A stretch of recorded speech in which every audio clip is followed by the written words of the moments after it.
2013. It is Wednesday. Great program lineup for you tonight. And first of all, I put the message into chat how much I love that intro music, and I do. Dex, what did you think? I thought it was very, very uplifting. I liked it, loved it. All right, there you go. Dex is on my side. That's what I wanted to hear. If you're not listening, yeah, well, oh brother, if you're listening and not in the chat room, go to wideawakenews.com. Click on the Wide Awake Radio microphone. While you're there, I keep forgetting to mention this.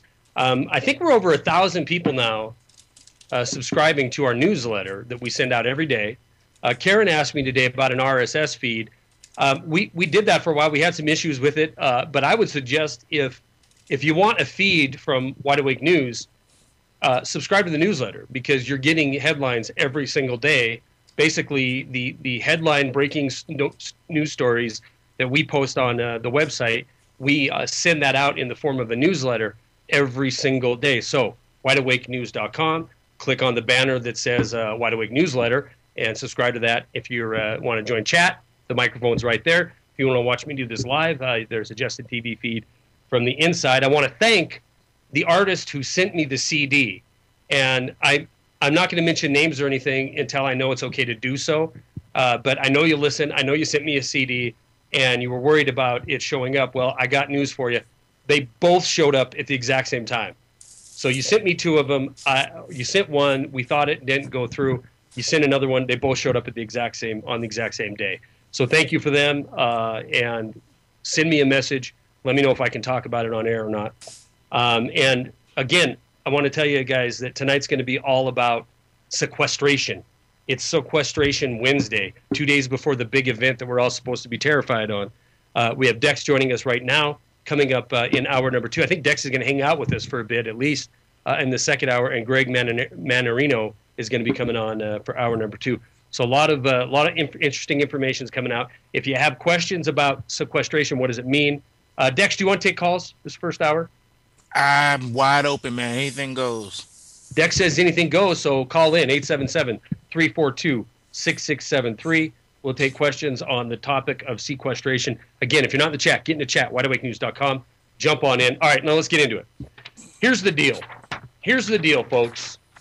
This sequestration, I have trouble saying the word, sequester. The sequester deal is a big deal, but not for the reasons that the mainstream media, Washington, D.C., Wall Street want you to believe it's for.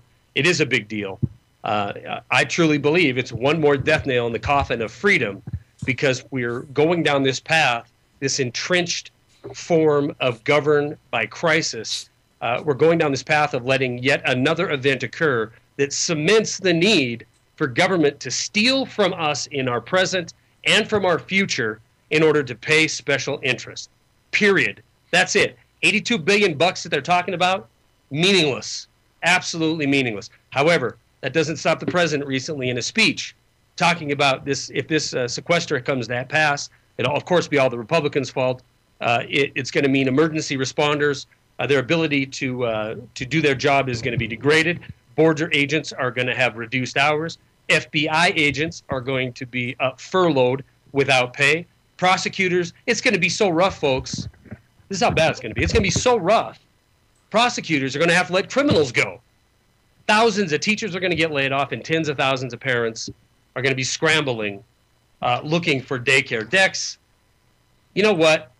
It is a big deal in my mind. It's one more time where we've let fear and terror tactics be used in order to steal from our future.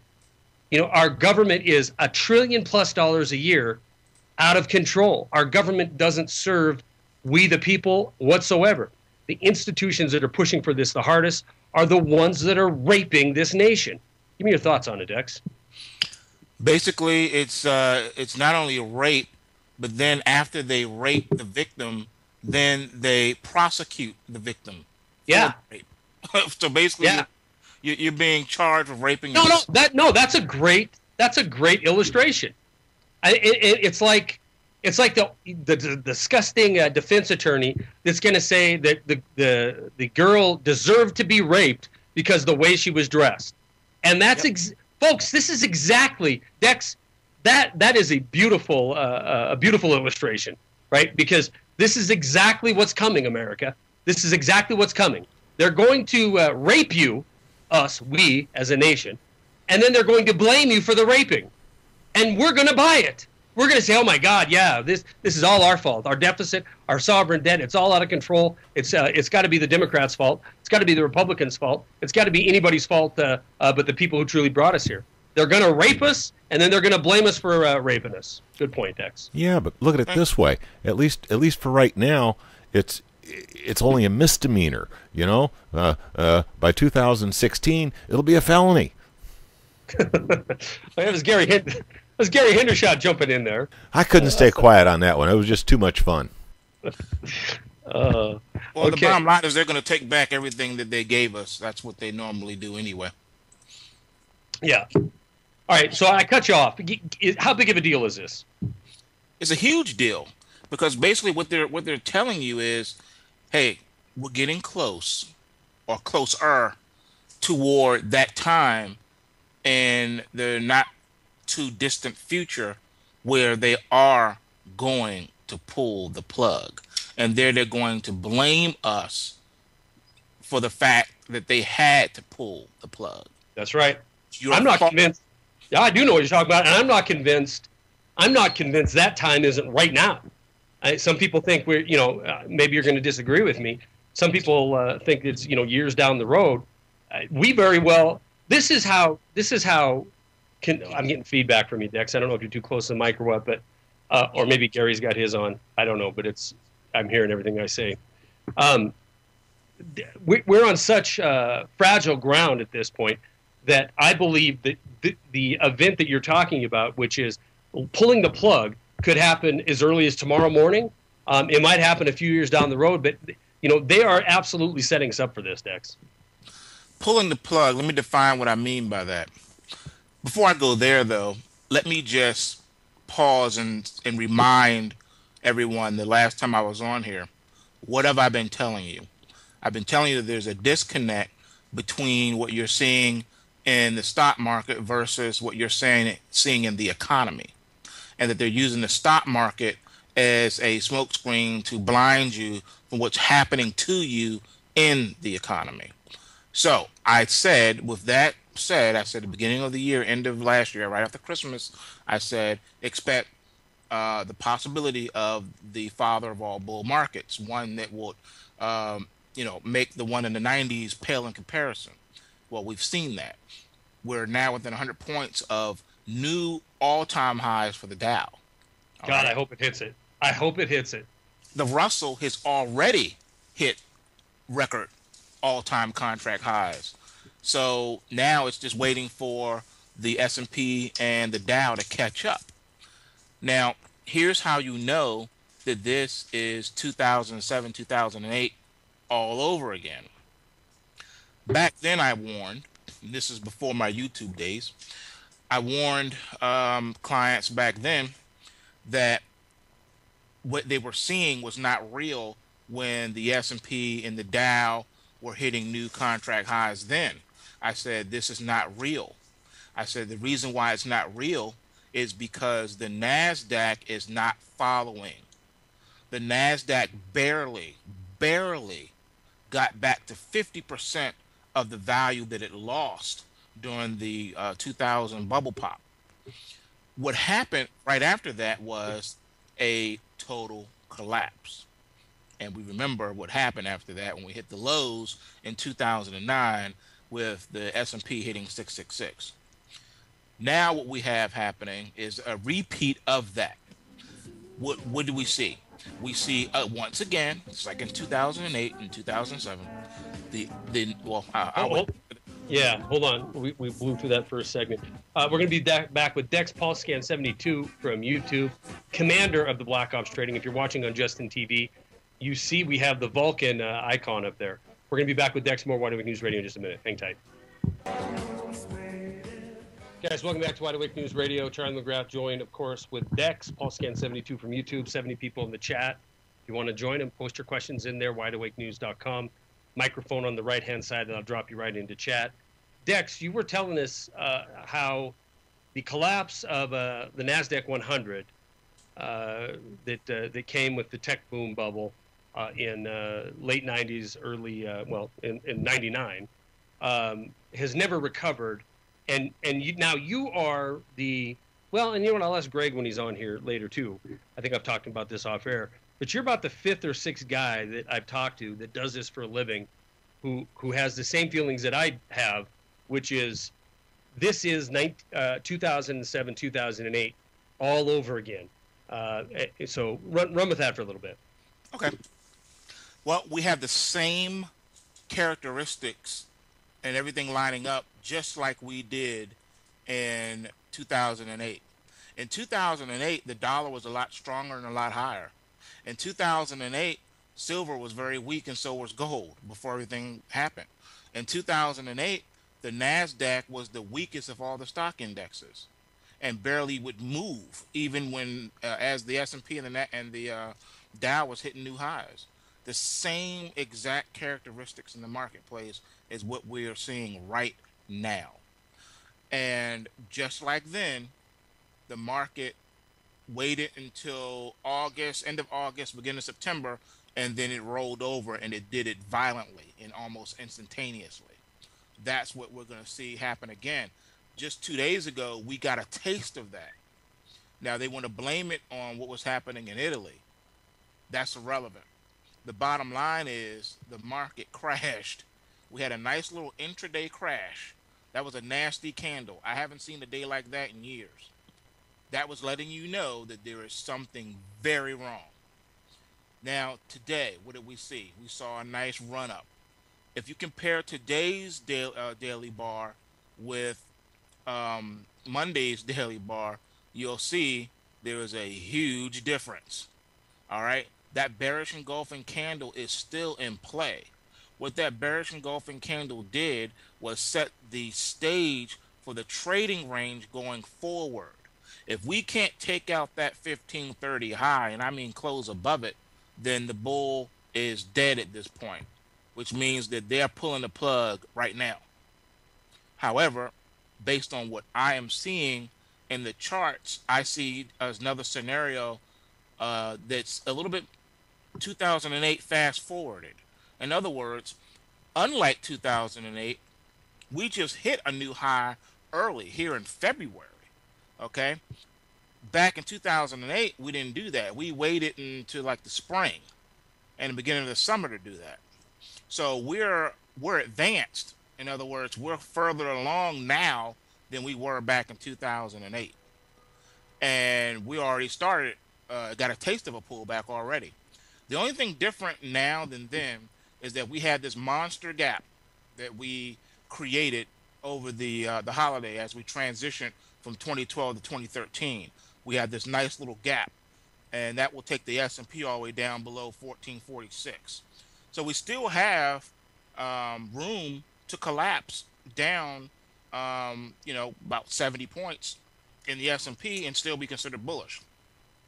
The reason why everyone's starting to get spooked now up here, though, is because of the underlying fundamentals that are driving this. Some of those fundamentals have nothing to do with this sequester. Some of the fundamentals that is going on is the fact that there's something odd with the price action. And that's what's having some of the larger players start to take a second look at what's happening in this market. But I'm telling you right now, and you've heard me, I'm going to stick to this. The market is not ready to roll over yet. It's just not. Ben is not ready to let that happen.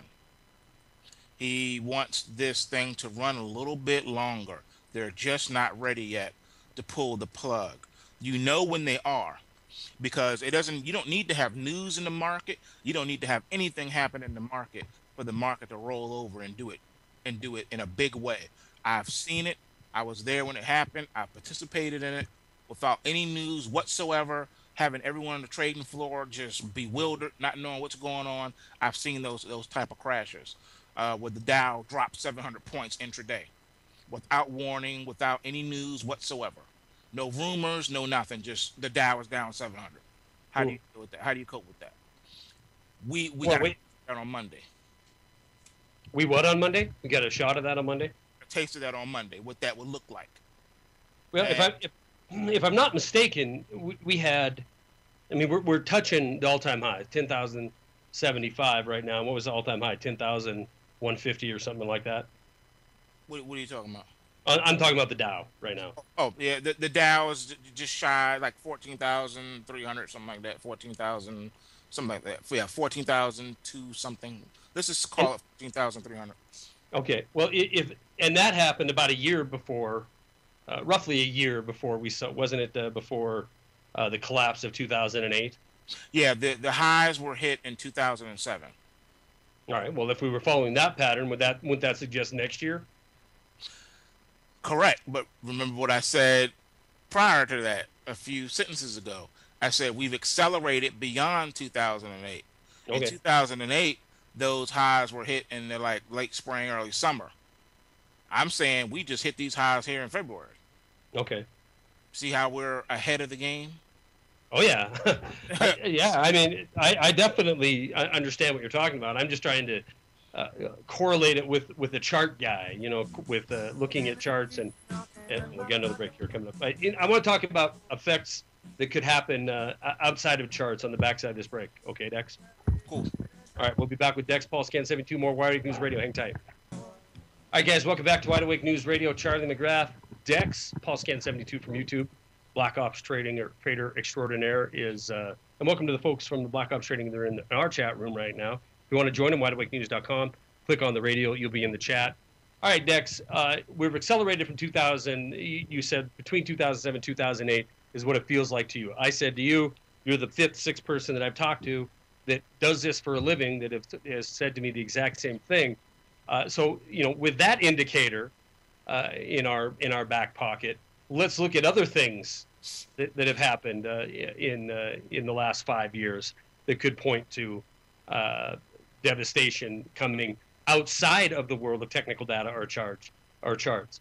You know, since that time, since 2008, we've seen sovereign debt around the world explode. Right? We have Japan that is 300% of GDP in debt, and as we have had people on recently saying that in any moment they could roll over. If that occurs, then there's a massive failure, bank failure, due to derivatives from their debt. What are some of the things you're looking at outside of the charts? I know that's where you make your living, but outside of the charts, what are some of the things you're looking at that make you think? Well, let me ask you: do you think, as I said in your chat room yesterday, we see some kind of financial event this year on the level of 08? One of the things that I'm looking at is the price of what's happening in the crude oil. Crude oil has, pulled back a lot since, touching $100 a barrel again, and now we're still hovering at $93 a barrel. And high crude oil prices is devastating to any economy. So if this oil creeps back up as we get closer and closer now to driving season, it could just decimate our economy. Any form of fake recovery that we got going on, it can just decimate that in overnight. Especially when we're already creeping at $4 a gallon now Right. for gas. So it won't take up much to get us to $5 a gallon. That would pretty much destroy our economy. So that's a major thing I'm looking at. Another thing I'm looking at too, in addition to this whole sequester nonsense, is the fact that the government spending is out of control. And even though Congress is trying to deal with caps and fiscal cliffs and all that, the Federal Reserve already has a budget. They already have a number. And once the number is hit, they're going to pull the plug anyway. And they're going to say that there's no more stimulus coming. That's enough. What do you mean by that? I mean, you think they have a number in their head, or you think they've reached it? Nope. I think they have a number from the get-go. They had one. They know how much debt they want to put us in. What they're doing is they're giving us enough rope to hang ourselves, and then once that threshold is reached, that's when they pull the plug. And they say, I'm doing this for your own good. We're doing what we see as best. And that's what's going to happen. And then they'll just pull the plug, and they won't care because their agenda would have been met at that point. if that makes any sense. That makes sense. But when are you thinking? What number? I don't know. I don't know what that number is. I don't know the time frame, and I really don't know the number. To be quite honest with you, I don't know. I wish I did know, but I do not know. And the uncertainty is the thing that really, just rubs everyone the wrong way because we just don't know. And we're not going to know. And if we did know, it doesn't matter because the threshold is going to be met one way or another, sooner or later. It is going to be hit. And that's where we are. So, what are some other things that can cause everything to unravel? Well, we're looking at hyperinflation in energy and in food. As more and more people become dependent on social welfare, you will see the strain that that's going to take on the system, on the states. And you're also going to see that despite the government's best efforts to feed everyone and provide these benefits, that it's not going to matter. What difference does it make if you get $150 a month for food stamps if corn is $15 a bushel? Right. Doesn't matter. You can put every American citizen on food stamps and people will still go hungry. It's not an issue of supply and demand. It's not even an issue of if you just give someone some money that at least they can eat. No, it's going to get to a point where you're going to have more people competing for the garbage food, the cheap food, which is the GMO and all the stuff that's that's chemical poison. That there won't be enough of that to go around, and the healthy stuff will just sit on the shelf, which is the fruits and vegetables. And then not only is that going to become unaffordable, but then you're going to see shortages in that too because of all the crop damage that's basically weather related from last year. And once that starts to make its way around, once those silos start going empty, as we empty out, the last season's grain, that's going to be a big deal. Also, you're going to have supply and demand issues with China because China is buying more and more soybeans. And the more it takes for them to have to buy, the less we have for our people. So the bottom line is we can only participate in a global marketplace as much as we have to sell. But it gets to a point where you have to start holding back some of your produce so that you can feed your family. Makes sense, right? It does. So we're going to see a food crisis because of that. Not only that, but then you have the issue of providing enough artificial food to feed people. And that's come in the way of the GMO stuff, which is dangerous and toxic, okay? So what's happening with that is you're going to see a situation that's going to unfold that's going to be very sad because you're going to start seeing more and more, what's the word I'm looking for, infections where a lot of the meat is bad and spoiled, and a lot of the grains are going to yield less and less because of, damage and things like that. So I see a food shortage on two points. The first point being low yields with the GMO stuff. I see a total GMO crop failure coming. And also that's going to have an effect with the meat because if the grain is poisoned, then the animals that eat it are going to get sick and die too and have disease spread. So I see that happening. And that's an issue. So yes, we will have mass starvation if that happens. And then, of course, the third nail in the coffin is the employment issue. What do you do when more and more people are losing their jobs? And right now, you're having a situation where you just heard J.P. Morgan announce they're laying off 4,000 people.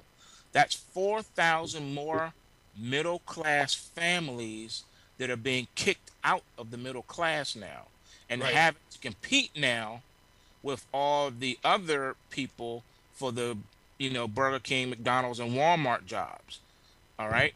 So as more and more people leave the middle class, now you're going to have more um uh my Underclass.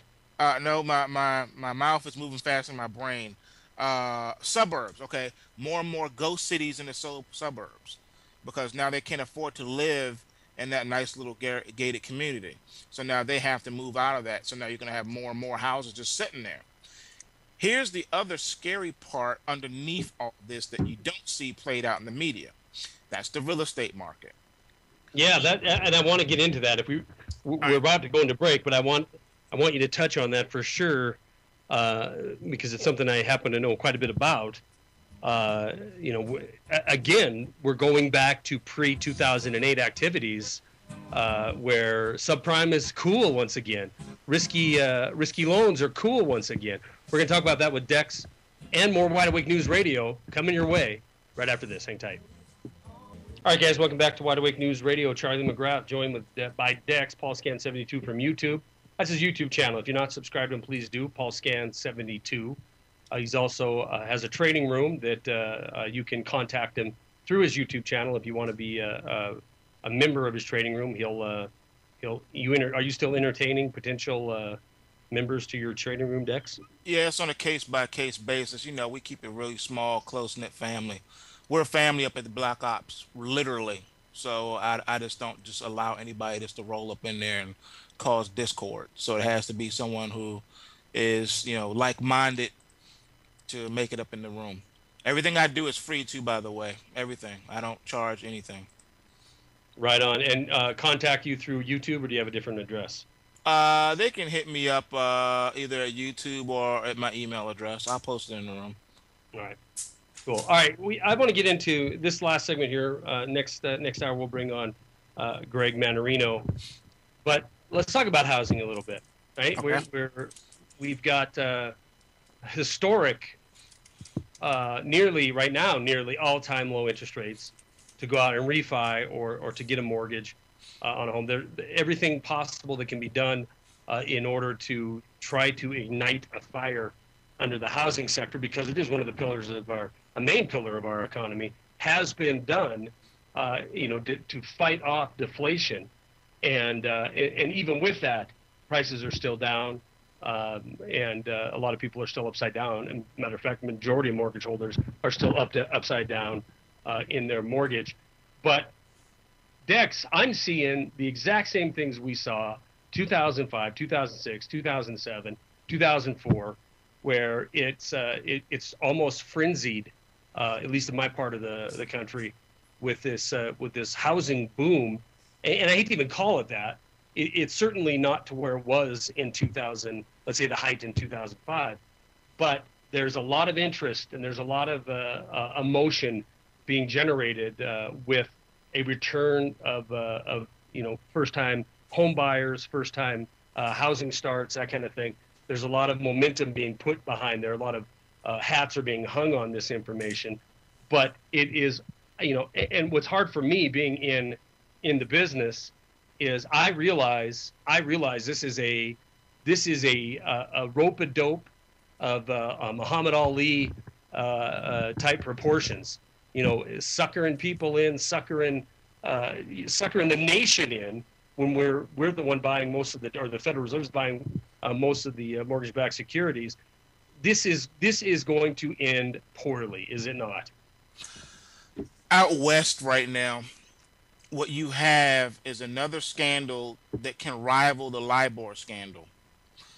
Banks have gotten together and have decided that they're going to help prop up the real estate market by lying with the numbers that they put out. All right? Here's what they're doing. Not only are they holding back a lot of properties, but the properties that they do have out, the ones that are for sale, if you look at the prices, it's the same prices that they're asking as back in 2008. The prices have not come down or changed since 2008. All right? Unrealistic prices on the houses to help artificially keep up and inflate, to make it seem like housing, the median housing prices are rising, and sales are going up. Now, I'll touch on how they're manipulating the sales in a second. The second thing that they're doing is they are asking extraordinary amounts for rent on the houses that they decide to put on the market for rent, keeping those prices high as well. Sure. They know that they can't sell the houses, and they know they really can't rent them either. But if they put it out there like, hey, at least the house is for rent, at least the house is for sale, it makes it look like there's a market and a need for that. They could say, see, the reason everything's good. Look at the price we're asking for rent. Someone out there is going to pay it, which is just really silly.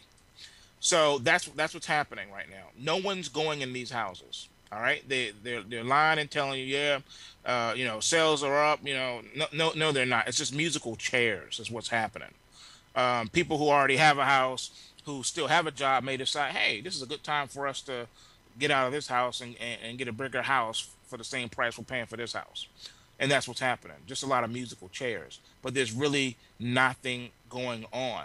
Where you're seeing the boom in real estate sales is not coming from the U.S. It's coming from outside the U.S. They have entire communities right now that they have built specifically for Chinese businessmen. Entire communities. That's who's buying it. That's who they're building for. They're not building for you and I. So I'll let that marinate for a second. Marinating it is. Okay? People from outside the U.S. are coming here and snatching up real estate right now. Not the American citizens. They don't have the money to buy a house. Yeah, I was going to say, it's an impossibility. I mean, I don't even understand how they can sell this propaganda when it doesn't take much digging to figure out that the only jobs that are being created are not even living wage entry-level service jobs. The middle class is shrinking. The income, the people that are left in the middle class, is falling. So how on earth can you have a housing recovery basically out of thin air? And I think a lot of it is also driven by refis. There's a lot of refis because they've got this artificially low number out there, Dex. Yeah, it is artificially low, and they're still not lending money to people. I still have my contacts at the banks, and all across, up and down the East Coast, it's the same thing. Even on the West Coast, no, it's not there. Nothing has changed. No, we're not lending. No, we're not lending. Personal loans, no, we're not lending. You want a loan for a house? No, we're not lending. You got to pretty much know somebody to get a loan for a house. It's hilarious. Now the Fed is busy. You still got your Fannie Mae and Freddie Mac still alive and well and kicking. You can still do FHA. That's still available. Those are being pushed around like crazy. But that is only a small representation of the overall market. Everybody knows that. Nothing has changed in that regard as far as prices are concerned, and as far as, what's happening in the overall U.S. economy concerning housing. The housing thing is a farce. It's about to collapse. The banks are going to have no other choice but to dump those houses they've been keeping back off the books. One of the things they do too is they play games with the MLS. The MLS system, for those who don't know, is what the realtors use when they want to list houses and things like that for sale, and even for rent. Well, one of the tricks that they've been doing is they'll put a house on the MLS. Let's say, Charlie, you're selling your house, okay? Mm-hmm. Your house is on the MLS listed for $1.2 million. Okay, nice. Guess what? 6 months have passed. Your house is still not sold. It's still listed on the MLS. All right? Here's what happens. You say, you know what? Forget it. It's not happening, Dex. You haven't been able to sell the house. Just take it off. So what will happen is you'll take it off, and then let's say now Jeff Rents is your realtor, and now he says, I can sell that house for you. So he puts it back on the MLS and says, hey, brand new, just put out on the market, new on the. Technically, it is new. You just put it back on there, but it's not new. The house has been out there for sale for 6 months. So if they keep taking and swapping things and putting them on and off the MLS, it looks like this is a new house. So for a person just logging in the MLS who hasn't seen the house before, oh, look at this, look, this house it says it was just listed. Oh my goodness, it's not just listed. It's more games being played. With the inventory, you're just moving and shuffling inventory around. It's hilarious. Yeah. Even in my area out here, I know realtors. I've lost count of how many of them have left the business and have done other things. All the ones who were big time back, when we had the big bubble in 07, 08, who had, in excess of 50 properties, have long since sold all their properties. They're not even touching this stuff anymore. They're nowhere near it. So anyone who was anybody that I've ever known has long since left the business.